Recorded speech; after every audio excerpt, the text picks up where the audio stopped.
Hola chiques, ¿cómo andan?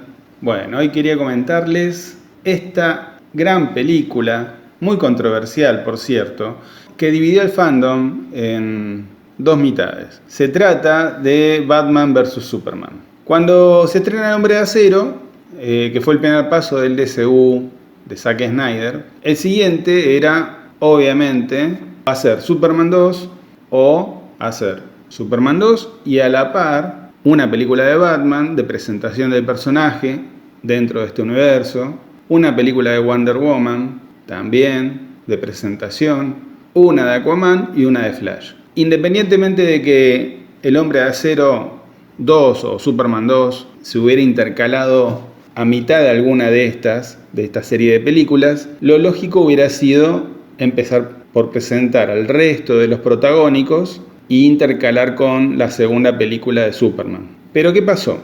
La gente de DC, los empresarios que gerencian la empresa, sentían que Disney les estaba comiendo el terreno porque ellos ya habían hecho la película individual de su trilogía, de su Santísima Trinidad, podríamos decir, que eran Iron Man, el Capitán América y Thor. Ellos ya habían tenido la primera película de ellos tres y habían estrenado ya Los Vengadores. Entonces, como DC venía atrasado con esto, solo tenía al Hombre de Acero o a Superman, lo que tendrían que haber hecho inmediatamente era presentar a Wonder Woman y a Batman. Esa es la Santísima Trinidad de DC. Entonces, habiendo hecho esto en forma prolija, tranquila, correcta, después haces la Liga de la Justicia. Y por ahí podés presentar a Aquaman y a Flash en paralelo con esas dos películas, en paralelo con la Liga de la Justicia. Pero en vez de hacerlo así, en este orden y con tranquilidad, se apuraron, porque Disney la venía rompiendo con su universo expandido y la verdad que en ese momento Disney estaba haciendo todo bien. Las películas no eran perfectas, pero eran taquilleras. Y el universo compartido de los personajes se sentía con mucha coherencia, se sentía muy orgánico y planificado sobre todo.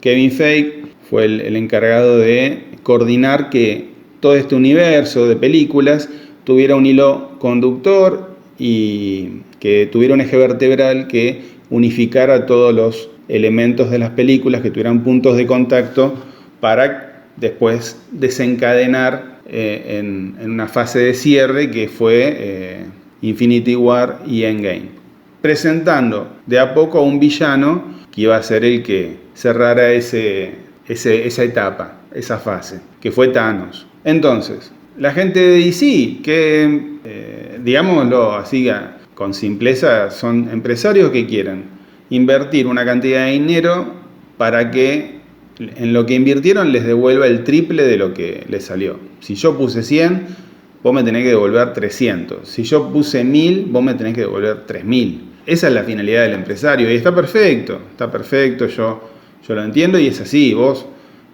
haces una inversión para ganar, para triplicar, si no, no es negocio. Y Zack Snyder era no solo el director del Hombre de Acero, sino que iba, digamos que a coordinar, no oficialmente creo yo, no llegó a tener el cargo oficial, pero iba a ser el CEO de que este universo tuviera esa cohesión como lo hiciera Kevin Feige.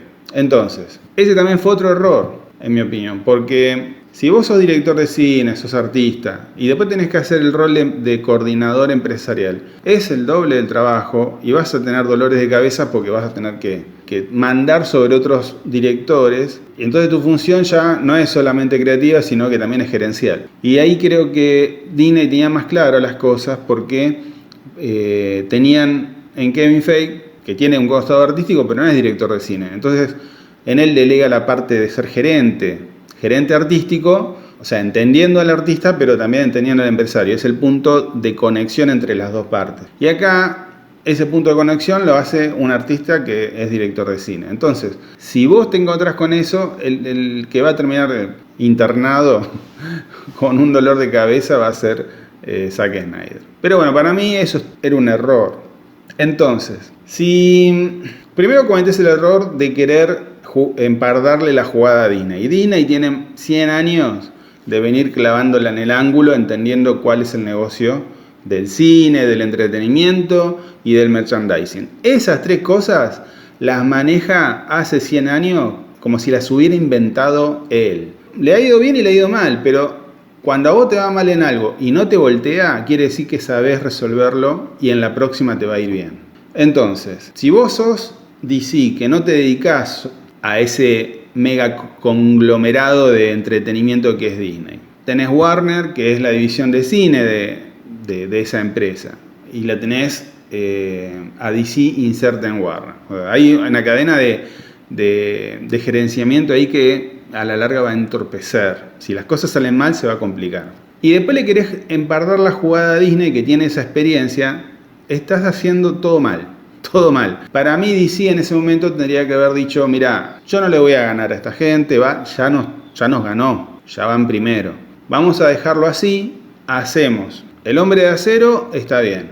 Hacemos El Hombre de Acero 2, a la par hacemos Wonder Woman y Batman. De ahí damos el paso a la Liga de la Justicia y inmediatamente después incorporamos las películas de Aquaman y de Flash y de Cyborg. Y después vamos bien. Y cuando ya tenés eso, haces la Liga de la Justicia 2. Independientemente del orden, que tiene que ver más bien con los argumentos de la trama que elijas para desarrollar, la coherencia te manda que des esos pasos para que la gente pueda entender de qué va la cosa y ir asimilando a los personajes, que son, en este caso, con actores nuevos, es un nuevo comienzo de todo este ciclo. Y la gente va a ir entendiendo y se va a ir como encariñando con los actores que lo interpretan, con la trama, que no sea una competencia River-Boca entre DC y Disney. No te conviene porque la vas a perder.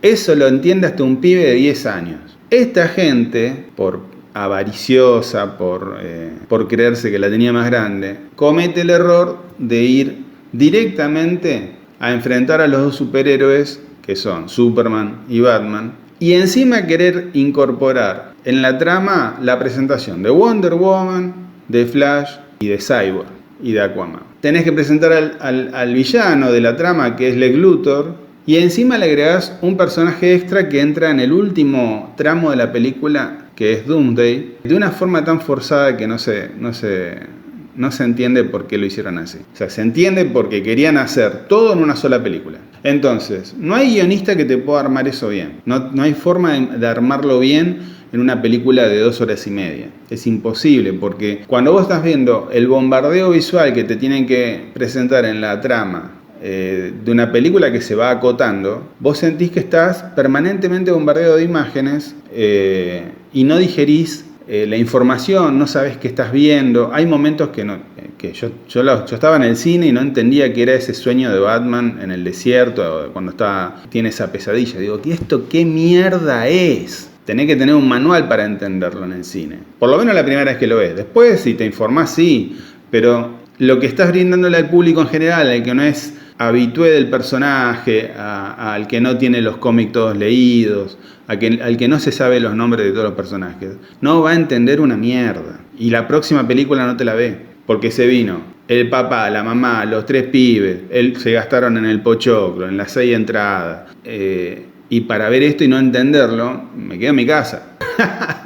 Ese es el efecto dominó que generan este tipo de decisiones pelotudas. Pero bueno, desde ese piso es donde se empieza a construir Batman vs. Superman. De decisiones apresuradas, de querer ganarle a Disney una batalla que ya la tenía ganada y que tiene la espalda y la experiencia en este negocio para entender de qué se trata. Por lo menos en Marvel, En Star Wars no, pero en Marvel lo tenían claro. Lo tenían muy claro, Kevin Feige sabía cómo jugar y la verdad que tendría que hablar específicamente de esas películas en otro video, pero como Endgame y Infinity War son 2 obras maestras. No solo por el contenido, sino que cómo hicieron para manejar los egos de todos los protagónicos, la cantidad de personajes y actores y actrices que aparecen en la película. Hay que manejar a esa gente, hay que manejar los egos, los intereses, la trayectoria. Es un desafío eso, créanme. Solo por eso ya es un golazo.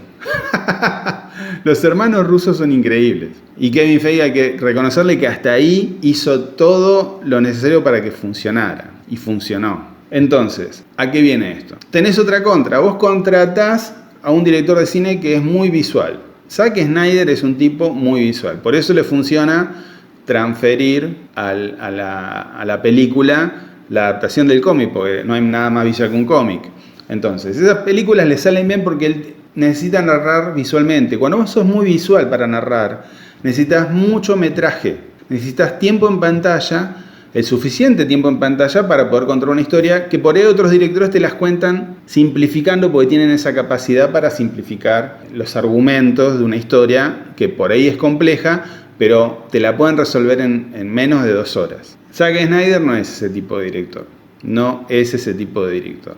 Entonces, si vos le das algo tan complejo como presentar el conflicto de 2 superhéroes, presentar a los 3 personajes que forman parte de ese esquema, 4 personajes, que estaba Wonder Woman, Cyborg, Aquaman y Flash. Tenés que presentar a Lex Luthor, tenés que armar una historia coherente. Y encima después lo rematás con Doomsday y tenés que estar ahí para ver cómo sale. Entonces, la historia de la película arranca en el momento que Superman se presenta ante la humanidad y combate con el General Zod y a todos los kryptonianos. O sea que la película arranca ahí. Hay un flashback al principio del origen del conflicto de Batman, que es con la muerte de sus padres, y inmediatamente arranca con ese momento donde Superman pelea con el General Zod. Y ahí Batman, estando en ese momento, le toma en cono a Superman porque lo ve como una amenaza. Está muy bien la introducción de la escena porque remite mucho al 11 de septiembre, está muy bien logrado eso, está muy bien porque vos ves el derrumbe de los edificios, toda esa nube de polvo gris que envuelve a la gente y a Batman, tal cual como fue el 11 de septiembre. Está muy bien logrado y a partir de eso empieza a narrar el camino de Superman y Batman en paralelo y mostrando los puntos de encuentro. Todo hasta ahí va muy bien, pero ¿qué pasa? Ellos eligen centrar todo en el punto de vista de Batman, o sea que la historia está narrada desde la visión de Batman principalmente y Superman más bien es como un actor de reparto y va reaccionando en función de lo que se le va presentando. El que realmente tiene las motivaciones más claras para que el personaje avance es Batman, que es ver a Superman como una amenaza y tratar de por lo menos de neutralizarlo. Mientras tanto se presenta Lex Luthor, que tiene intereses en la nave kryptoniana para acceder a la nave y al cuerpo del General Zod, que lo tienen ahí en custodia para hacer autopsias, y la motivación de Lex Luthor sería esa. ¿Qué pasa con Lex Luthor? Lex Luthor, el personaje del cómic, es un tipo tal vez un poco más grande que Superman, tendrá 5 años más que él, bien parecido, calvo, de buena estatura, de buen estado físico, y con una inteligencia que le permite ver a todos desde arriba, con una soberbia fruto de que su inteligencia le permite sentirse como por encima del resto. Pero tiene la necesidad de sentirse reconocido, como lo es Superman. Esto es en el cómic, Superman tiene un reconocimiento social en el cómic que es envidia de Lex Luthor. Entonces el encono personal que tiene Lex Luthor en los cómics es ese, no tener el reconocimiento que tiene Superman. Lo ve como un antagonista y sacárselo de encima, sacarlo del plano, le permitiría a él tener ese lugar de preponderancia con logros, ¿no? Con logros técnicos. Y en esta película Lex Luthor está interpretado por Jesse Eisenberg.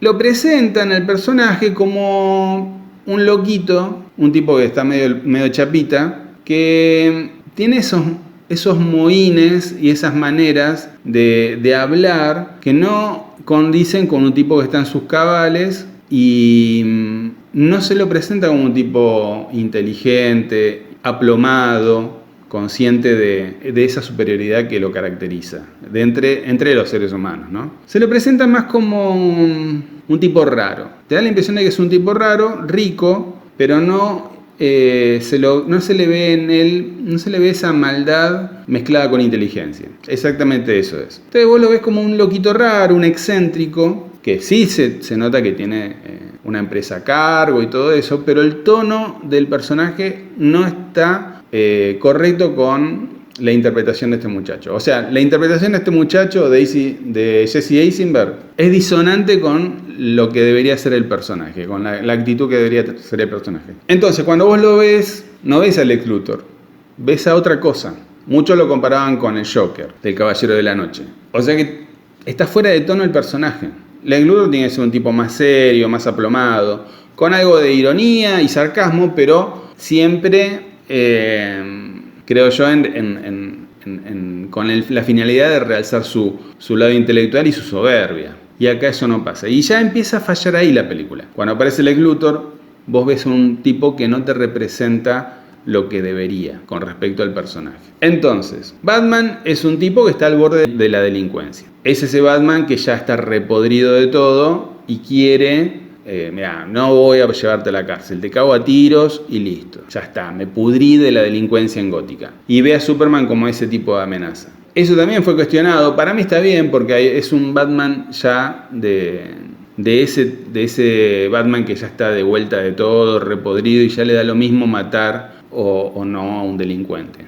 Le da lo mismo llevarlo a la cárcel o matar. Superman, en esta película, es un superhéroe que es amado por unos y odiado por otros, porque el daño colateral que genera cada vez que interviene es más grande que el problema. Entonces, vos nos salvaste del General Zod, perfecto, pero hiciste mierda toda Metrópolis con la pelea. Murió mucha gente por culpa de esa pelea. Entonces le reclaman eso, que no sea un vengador, que no sea una entidad que tiene independencia sobre las leyes humanas. Entonces, vos querés ser Superman, bueno, atenete a las leyes y a las formas para que el daño colateral no sea tan grande, que sea el menor. Es como con un policía, en vez de decir alto policía, en vez de decir alto policía, dispara y mata. No, vos tenés que decir alto policía, tratar de agarrar al delincuente sin generar un daño y será juzgado y después será condenado si es culpable. Bueno, a Superman le reclaman lo mismo y Superman dice en esta película, yo estoy acá para ayudar a la humanidad. Si lo hago como lo hacen ustedes, no sirve. Lo hago como Superman, así resuelvo un problema mayor que está por encima de la humanidad. Si no, ¿qué era? Ser esclavo de Zod, si yo no actuaba. Entonces, se lo ve a Superman conflictuado con esta historia durante toda la película. Ya lo teníamos conflictuado en la primera, que se entiende porque después queda resuelto al final eso. Él se inserta, encuentra su lugar en la sociedad, busca laburo en el Daily Plan, la conoce a Luisa Lane. Ahí está definido ya el personaje como un personaje que no tiene conflictos con su identidad en el mundo. Y acá lo vuelve a tener. O sea, ¿qué pasa? Lo vuelven a presentar a Superman con el conflicto de no insertarse en la sociedad para poder lograr esta rivalidad con Batman. Pero lo volvés a ver deprimido, serio, conflictuado. Parece que es un tipo que está amargado por todo. No hay una luz de esperanza en ese tipo, no se lo ve sonreír. Encima lo peinan, no sé por qué mierda, lo peinan como el Conde Drácula. Toda la primera mitad de la película está peinado como si tuviera 50 años. Un error estético, pero yo creo que hasta un pibe de 5 años te decía, así no se peina Superman. No sé por qué hicieron eso, no sé por qué tomaron esa estúpida decisión de un tipo que tiene 35 años que parezca de 50.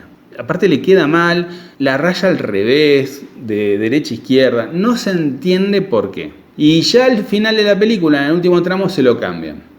Pero casi toda la película se lo vea como un hombre que parece que lo habían sacado de la década del 50, que envejecía cuando pasabas los 40 años ya eras un viejo. Y le queda mal, se lo ve mal, no es atractivo a la vista. En El Hombre de Acero, en la película anterior, se lo veía muy bien, con ese look medio rizado, que le quedaba muy bien. Otro error estético. Presentando a Wonder Woman en la película me parece bien. Yo creo que si hubieran presentado solo a Wonder Woman, hubiera estado bien. Que de hecho la presentan de una manera muy muy bien recibida, por lo menos para mi gusto. En el argumento dicen que ella estuvo alejada como Wonder Woman, hizo una vida civil, no fue Wonder Woman durante 100 años, porque estaba harta de los conflictos de la humanidad, entonces decidió apartarse como superhéroe. Me parece perfecto, después explicarían por qué toma esa decisión, pero es otra referencia que los superhéroes acá tienen los conflictos existenciales que podría tener por ahí Batman, pero que no deberían tener ellos, no tan arraigados. Y si los vas a presentar así, el tono de la película va a ser más serio y oscuro. Entonces, yo creo que la intención de ellos era emparentarlo bien con Batman. O sea, que todos se vieran con un lado oscuro, con pocos grises y un poco de luz, para que cuando estuvieran los tres juntos, estuvieran como en armonía estética. Batman es la noche, Superman es la luz y la esperanza, Wonder Woman también. ¿Cómo haces para que combinen bien frente a la cámara y o los oscureces a los tres o los iluminás a los tres? Es así. Se decidió oscurecerlos, está bien, pero le suman a esto, a toda esta trama, la presentación de Aquaman y de Flash. Yo no sabía ni quién eran cuando lo estaba viendo en cámara, en la película. Entonces, eso te retrasa más llegar al tercer acto. Yo no los hubiera presentado en esta película. Los presentás aparte y que se sumen después. Eso te da más metraje para desarrollar los tres que tenés que presentar, que son Superman, Batman y Wonder Woman. Y a esto, encima, lo tenés que presentar a Doomsday, que es un villano que Lex Luthor crea en la nave kryptoniana para poner en conflicto a Batman o a Superman o a los dos, si fuera el caso, en el tercer acto. ¿Cuál es el plan de Lex Luthor? Lex Luthor quiere que Superman mate a Batman. ¿Y cómo lo logra? Captura a su madre y le dice: yo la tengo prisionera, pero no sé dónde está. Si me haces algo a mí, tu mamá va a morir. Y si no haces lo que te digo, también va a morir. Así que le dice a Superman: anda a Ciudad Gótica y tráeme la cabeza de Batman y yo te entrego a tu madre. Hay unas escenas a partir de este acto que hay que decir: esto lo filmás de otra forma. Hay un momento que Henry Cavill le dice a Luisa Lane que el mundo no lo acepta como tal y se va a tener que transformar en un villano o algo así. Y pone esa cara de puchero. Vos decís: no lo hagas así, no se ve bien. Esto hay que refilmar. La toma se hace de nuevo. Bueno, la dejaron así. Zack Snyder la dejó así. Perfecto. Cuando están peleando Batman y Superman se ve muy bien. La verdad que es una pelea muy bien lograda, muy a tono. Batman va con su armadura, o sea que se entiende que va reforzando sus posibilidades frente al Hombre de Acero. No le va a ganar, obviamente, pero por lo menos se prepara. ¿Y cuál es el arma secreta de Batman? Bueno, consigue la kriptonita, se la roba a Lex Luthor, que la había encontrado en el Océano Índico, y genera unas bombas que son de kriptonita, que las dispara y se pulverizan en aire y las respira Superman y pierde sus poderes. Y crea una lanza con lo que le queda de kriptonita, una punta de lanza para darle el toque final. Se desarrolla la pelea y con la kriptonita el Hombre de Acero se vuelve un hombre más, pierde sus poderes. Batman lo somete, le gana la pelea y cuando lo va a matar, no sé por qué, en la escena Superman está en el piso y Batman le corta la cara con la punta de la lanza. Y toda la escena, Superman parece que se está aguantando un cago. Así de simple se lo digo. No se ve bien, no lo hagas hacer eso a Superman. Cambia el ángulo, cambiale el tono, decile que lo diga distinto. Se ve como si estuviera aguantando un cago. Así liso y directo se lo digo. Cuando le está por dar el toque final, Batman a Superman, Superman le dice: salva a Marta. Y también, otra vez, parece que está aguantando para ir al baño. ¡Salva a Marta! Se ve horrible, la escena es espantosa. ¿Qué pasa? Como Marta Kent tiene el mismo nombre que Marta, la mamá de Batman, eso le genera un quiebre a Batman, un clic en la cabeza, que le hace entender que Superman no es un extraterrestre, sino que es también un humano más, que tiene madre, que tiene padres. Yo entiendo la idea de ese momento catártico de Batman. Pero si vos me tenés 1 hora y media de película, 1 hora 40, diciéndome que Batman y Superman van a tener que terminar a las piñas y uno de los dos va a morir, y de repente, porque el nombre de las madres es el mismo, ¿Me querés convencer de que Batman se hace amigo de Superman ahí en ese momento de la nada solo por eso? Y me estás tomando el pelo. Es una reverenda pelotudez. Una reverenda pelotudez. Se ve mal, está mal rematada la escena. La escena del clímax, donde se van a enfrentar. El nombre de la película se llama Batman vs Superman. Vos llegás a ese conflicto después de 1 hora y media de metraje y lo resolvés diciendo: che, disculpá, no era para tanto, somos amigos ahora. Si nuestras madres se llaman, las dos se llaman igual. Pará, no nos peleemos. Es una pelotudez. Todo el carácter serio que vos venís construyendo con la película, el tono, el drama, el que no te entiende la humanidad, el que Batman ya está al borde de ser un asesino serial, que Superman no encuentra, no sabe cómo encajar de nuevo, que ya me lo habías dicho en la primera, de nuevo no entiende cómo encajar. Lo terminás rematando con esa pelotudez, es para cagarte a trompada. Yo si soy Nolan le digo, ni en pedo, ni en pedo rematás el momento más importante de la película con esta redomada pelotudez. Esto se reescribe. ¿Qué pasó para mí? Nolan sigue siendo el productor de la película. En la otra era guionista, el escritor de la historia y productor. Acá quedó como productor general porque él había empezado a filmar Interestelar. Interestelar es una obra maestra. Y no es una película para filmarla en 2 meses. Te va a llevar tiempo y mucho laburo. Es una película muy profunda, creo que es la mejor de él.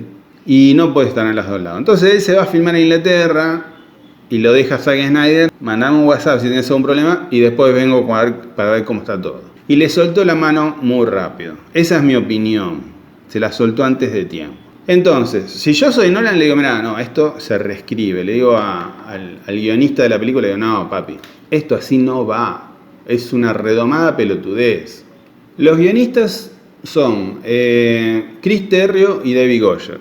Este argumento del conflicto entre los superhéroes ya lo había tenido Marvel en Los Vengadores. Los Vengadores 1 tiene la misma escena de conflicto entre los 3 superhéroes que son Thor, Iron Man y el Capitán América. Esa es la santísima trinidad de Marvel. O sea que Thor, el Capitán América y Iron Man son para Marvel lo que Superman, Batman y Wonder Woman son para DC. ¿Y qué hace Marvel? No se hace tanto conflicto en esto de los nombres, es una pelotudez. ¿Qué dicen? Yo los voy a hacer pelear y voy a hacer que Loki los provoque en esa pelea. Es la escena cuando Thor entra a la nave, se lleva a Loki y bajan a un bosque y se pelean Iron Man, el Capitán América y Thor. Esa escena es lo mismo que la pelea entre Batman y Superman. Nada más que en Marvel la resolvieron en 5 minutos y se terminan dando cuenta que Loki es el que provoca eso, con su cetro y todo eso. Que sería lo que provoca acá Lex Luthor. Pero esto de los nombres, de las madres, es una redomada pelotudez. Y encima en esa escena los 2 personajes se ven horribles. Batman se ve raro porque tiene el casco puesto, está roto. No le queda bien así roto. Se ve mal, parece que tiene papada, se lo ve gordo de cara. Y Superman parece que está aguantándose un cago todo el rato que está hablando con él. Pésimamente mal resuelta. Eso es el acabose de la trama, porque vos estás ahí mirando la película y te causa una decepción. Decís, no, me veniste a mostrar algo serio. ¿Qué me importa cómo llaman la mamá? Resolverlo de otra forma.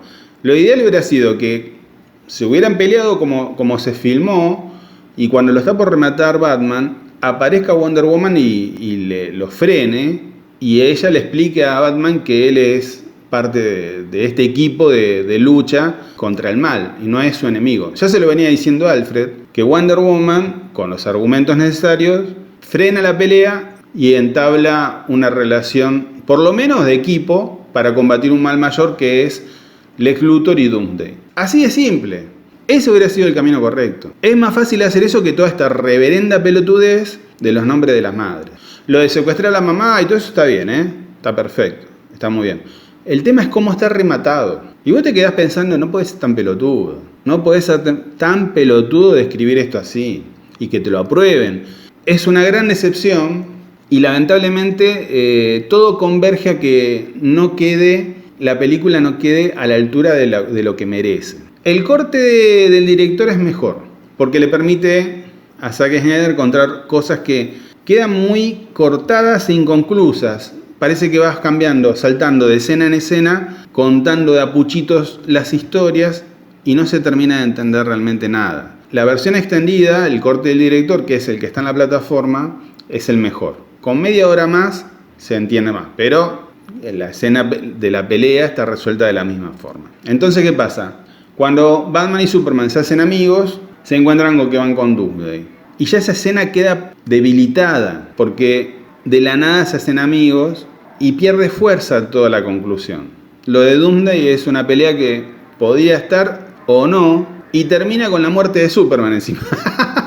O sea que la película es un bajón en ese sentido, y después de encima termina con la muerte del personaje, que no tuvo su segunda película y que tiene la necesidad de ser un actor de reparto para que se pueda contar la historia de Batman y a puchitos la de Wonder Woman y las otras dos que están al pedo, las otras tres, la de Aquaman, Flash y Cyborg. Entonces, vos te sentís cuando estás frente a la película que tenés que ir decodificando tanta información que está metida a fuerza y no termina de cuajar. Encima la escena principal, el clímax de la película está rematado de la forma más estúpida posible que se le puede ocurrir a alguien, y en la última escena de lucha entre los tres y Doomsday pierde potencia porque es una pelea y nada más, y encima concluye con la muerte de Superman. Otro bajón. La película es un bajón permanente. Yo me acuerdo cuando estaba en el cine, salí pero puteando.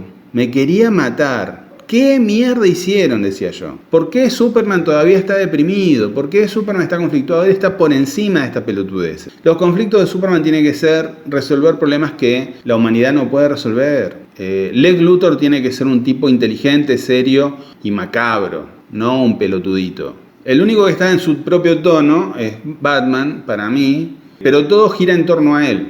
Todo se acomoda en torno a Batman. Entonces, para colmo de todo esto, Ben Affleck venía con problemas de alcohol y en la promoción de la película hay momentos que está dando una entrevista con Henry Cavill y se lo ve en otro mundo el tipo. Se lo ve deprimido en otro mundo. Una cosa muy, muy, muy rara. Que no le sumó, le restó. Entonces, ¿qué pasó con la película? No recaudó lo que esperaban. Porque vos decís, junté a los tres protagonistas de los tres superhéroes más importantes de DC en una película. El empresario lo que espera es que hacer 1.000 millones. Es una película para recaudar 1.000 millones. Recaudaron 700 millones. Para ellos fue un fracaso. Para los empresarios fue un fracaso. Ellos querían una película más ligera, más con el tono de Marvel, que tuviera toques de humor y con un conflicto para desarrollar. Y no tan oscura. La película se ve oscura, Batman se ve bien, pero todo está a tono de Batman. O sea que Superman se ve oscuro casi toda la película, Wonder Woman también.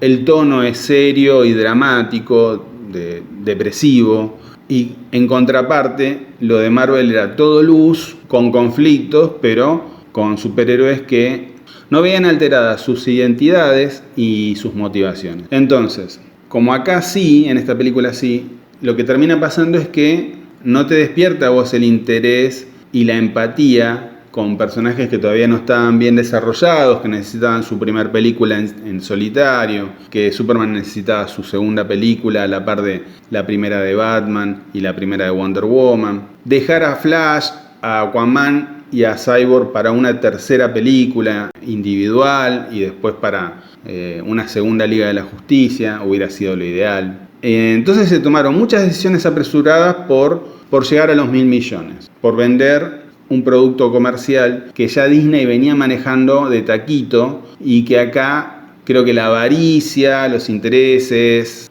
personales tuvieron por sobre la historia, por sobre el producto artístico, por tener coherencia a la hora de contar una historia que si le venís sumando más cosas se va a complicar, se va a entorpecer. Entonces el resultado, por lo menos cuando yo fui al cine, fue ese. Yo salí puteando en 4 idiomas. Después, cuando salió el corte del director, me enamoré un poco más, porque el corte del director suma cosas que se hacen más entendibles en la trama. Se desarrolla un poco más lo de Superman. Y después empezás a entender que el sueño de Batman es una visión de futuro que él tiene.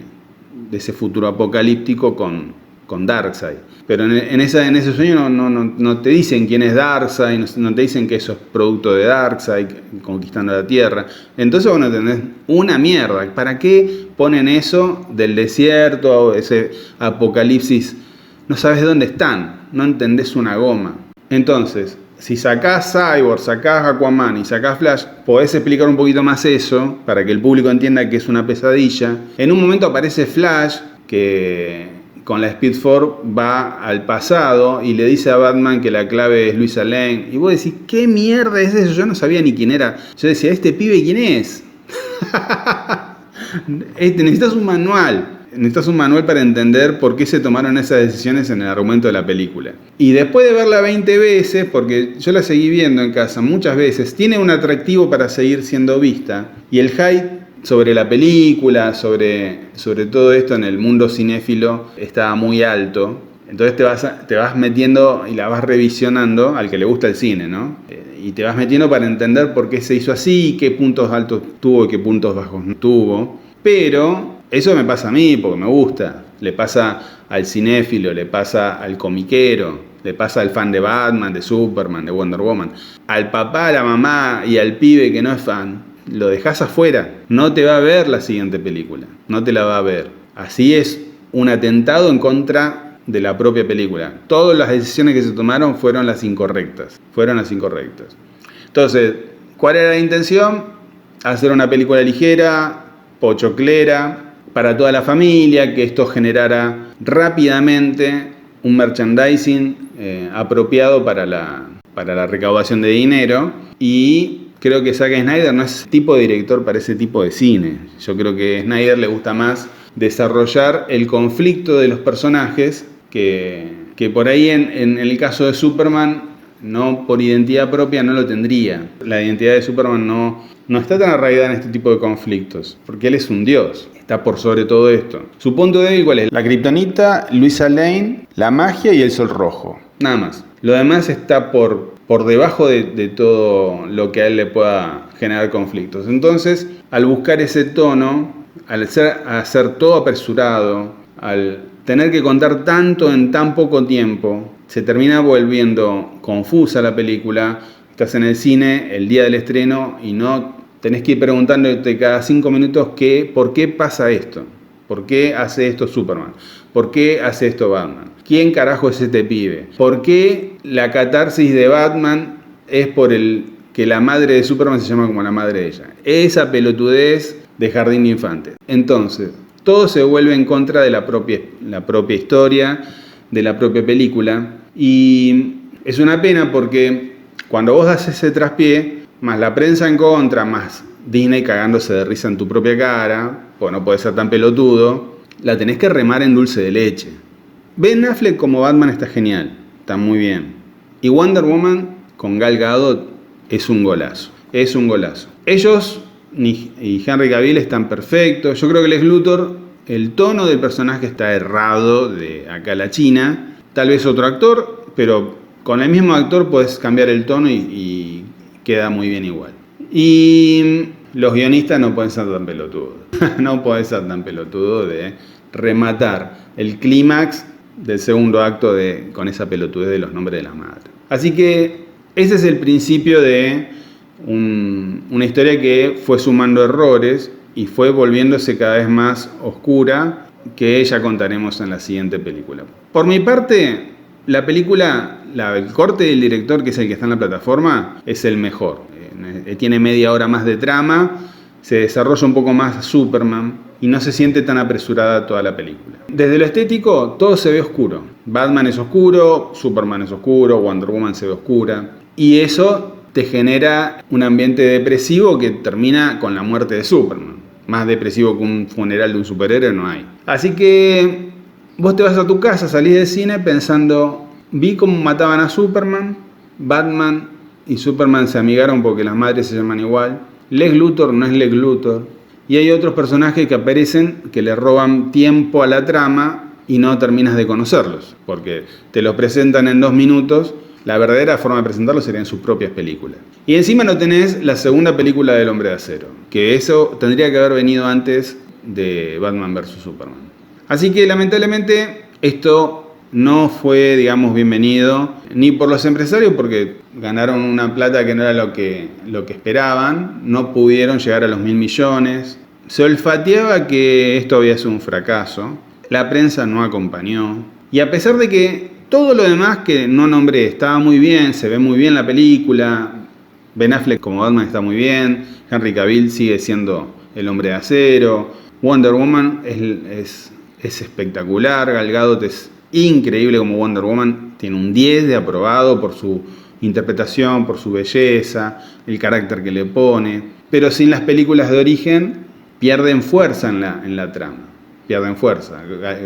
Wonder Woman aparece en el tercer acto recién, y el conflicto entre Batman y Superman lo resolvés con esa pelotudez de los nombres de las madres, no se entiende. Por lo menos en la primera vez que lo vi no entendía por qué era esa pesadilla de Batman. Y todo conspira para que la película no pueda coronar con un éxito como todos esperaban. Yo creo que el primer error lo cometen los empresarios por querer juntar una plata que por ahí no podés juntar, teniendo la competencia tan ganada por Marvel, por Disney. Entonces, yo creo que ese es el primer error. Después, Nolan tendría que haber estado más presente.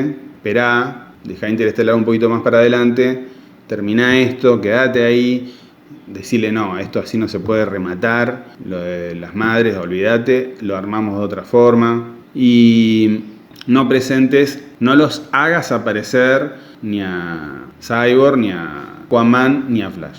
Los presentás en su propia película, la pesadilla la alargás con ese tiempo que sacás de esos dos personajes, la explicás un poco más.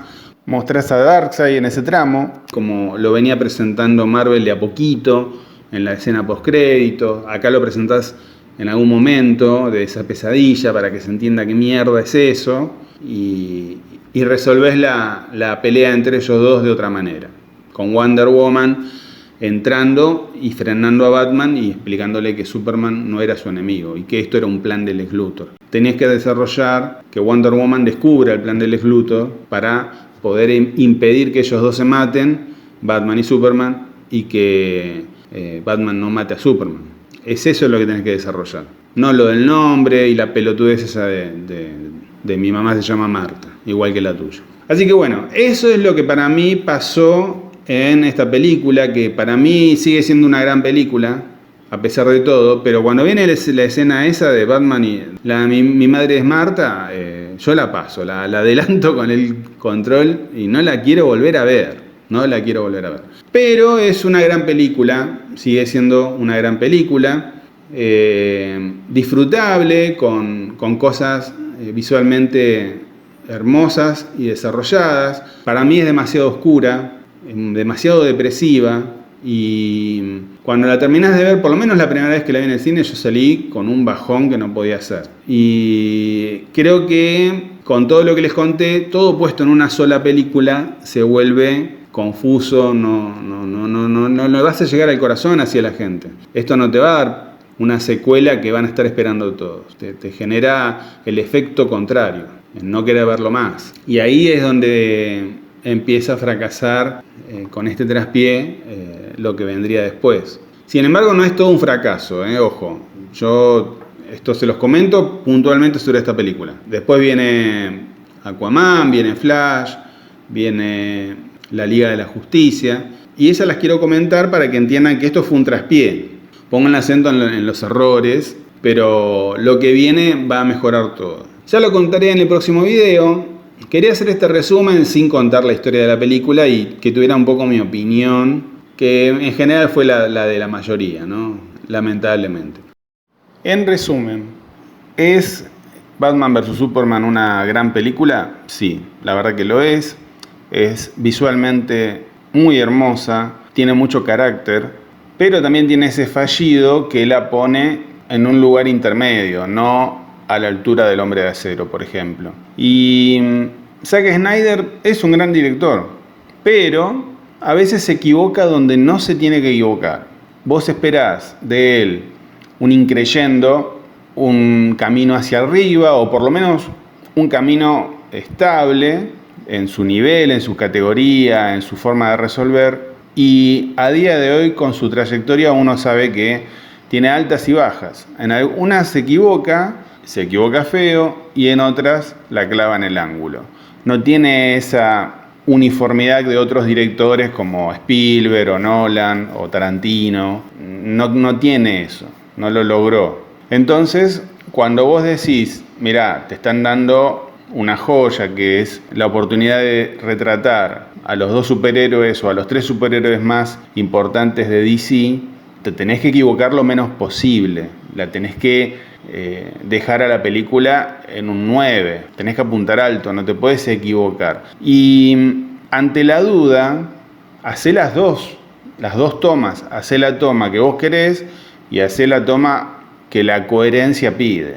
Y después decidís tranquilo, filmá el momento Marta como vos te gusta y filmá el de Wonder Woman interviniendo y olvídate de eso de los nombres. Yo creo que se lo habrán dicho y se encaprichó, porque es imposible que se te ocurra que esto va a funcionar con ese clímax. Es anticlimático, te juega en contra, te tira la película abajo. Y el fandom, el fan fiel a estos personajes, se va a sentir defraudado. Ahí es donde empieza a fallar, no tener esa conciencia. Y la segunda película de una trilogía, si esto fuera una trilogía que terminó siendo una trilogía, tiene que funcionar muy bien. Tiene que haber drama, tiene que haber conflicto, tiene que haber algún tipo de pérdida, pero narrado de una forma coherente. O sea, yo no le critico tanto el enfoque, sino más que nada el fallido. Vos venís en un enfoque, el fallido ese del momento Marta te desploma todo lo que venís contando. Y la película en sí queda como un segundo acto de una trilogía que te va a costar después que te vayan a ver la tercera, si es que existe. ¿Qué pasa? En Star Wars, en la saga original, la primera es un golazo, la segunda es una obra maestra, que también tiene ese tono dramático, tiene un final que vos decís, quedó todo mal, pero es tan buena. El momento Yo soy tu padre es el motor de las películas que vinieron después, por lo menos de las 6 que filmó George Lucas. Y está tan bien rematado que vos decís, wow, no me la esperaba. Tiene el tono justo, tiene el contenido dramático necesario para que la película funcione de punta a punta. Entonces, no cuestiono tanto el tono, no más bien lo que no funciona es ese momento climático que te tiene que dar la potencia para que esto se transforme en una trilogía. Y en la tercera te podés arriesgar a que no esté tan bien la peli o que tenga por ahí algún punto flojo, porque la gente ya se enganchó con la primera, la segunda, la tercera te la van a ir a ver porque es una trilogía. Esto no era una trilogía en esencia, yo tengo entendido de que era la Liga de la Justicia 1 y la Liga de la Justicia 2, más las películas individuales de los superhéroes, de los 6 superhéroes. Pero bueno, es como expliqué, todo se hizo en forma apresurada, tratando de ganarle a Marvel o de empardarle la jugada, y empezás a hacer todo mal. Yo creo que Zack Snyder en eso estuvo atado de manos por los empresarios.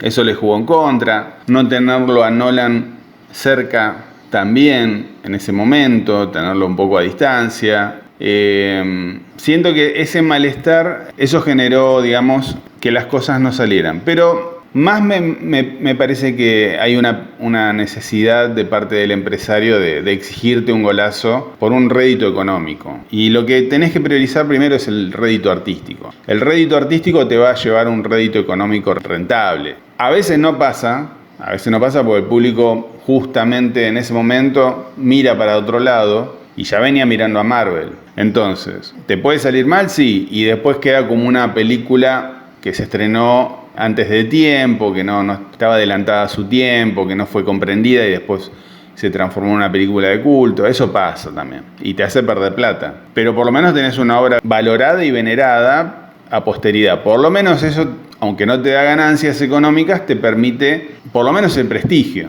Y acá se pierden las dos cosas. Se pierde el rédito económico que esperaba el empresario y el prestigio te queda a mitad de camino. Porque hay gente que ama esta película y hay gente que la detesta. Yo en particular la vi como 50 veces. Tiene algo que me lleva a mirarla porque en esencia es una gran película. Si no tuviera ese momento, sería mejor todavía. Y si no presentara tantos personajes en una misma película, también. Los personajes de Aquaman, Cyborg y Flash los dejás para otro momento o para sus películas individuales. En esta película no van, es mucho. Y Snyder no tiene ese poder de síntesis que tienen otros directores. Necesita mucho metraje para lograr contar su historia. Así que en ese sentido creo que se van juntando todas las líneas directrices para que termine esto en un sinsabor, en una decepción que debiera ser todo lo contrario. Yo les invito a que la vean el corte del director, no vean el corte de cine, el corte del director, la que es más larga, más completa, y van a ver que tiene eso, la peli, y te puede gustar o no. A mí la película me gusta, está bien en el 90% de lo que representa, y ese 10% pasa por eso que ya les venía contando. Ya les hablaremos de cómo esto va repuntando.